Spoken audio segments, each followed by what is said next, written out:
Is a day in the sky equal to a year on Earth? According to records, a day in the sky equals a year on Earth, and a day on Earth equals a year underground. This underground usually refers to the underworld, including the so-called 18 layers of hell. Of course, this concept didn't just pop up all at once. It gradually evolved over time, and their time spans are also different. So, time itself is something defined by humans. It's relative, not absolute. There is no absolute time. In fact, everything exists relatively. In fact, this time is defined by people. Why do people define it?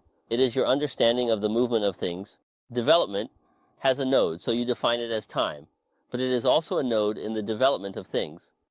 External events and internal events can be quite different. In different universes, the events are also different. Why? Because in different universes, the gravity is different. I misspoke earlier when I mentioned gravity. It's actually caused by mass. Mass is the core factor. Depending on whether you're near a massive object or on a small planet, the experience changes. The impact of time on you will be different, and your understanding of time can also vary. Why? Just like when you're doing something enjoyable, a few hours can feel like just a blink of an eye. But when it comes to something painful, for example, even just going to the bathroom, it can feel like an eternity.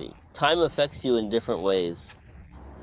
Your perception of time changes with experiences. Enjoyable activities make hours feel like minutes, while unpleasant ones make minutes feel like hours. If you have your phone, time passes faster. Time is relative, not absolute, revealing how perception affects issues. Does time exist? You are not allowed to smoke or play with your cell phone. There is nothing there. You can only go to the toilet. There are not even newspapers or magazines. When you go to the toilet, 1 minute there feels like 5 or 10 minutes. But there are cell phones to force you to stay in the toilet. When you're scrolling through your phone while using the bathroom, right, an hour can feel like just 10 minutes. So, time is relative, not absolute. Once you understand this point, you'll see that many issues arise from how we perceive time. So, does time really exist?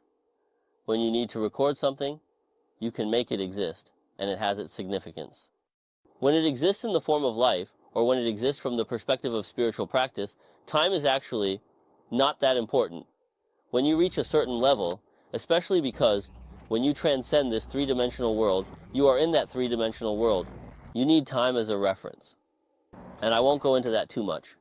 I've probably said too much about some things, and in this video format, I can't cover everything with you all. So I can only say this much.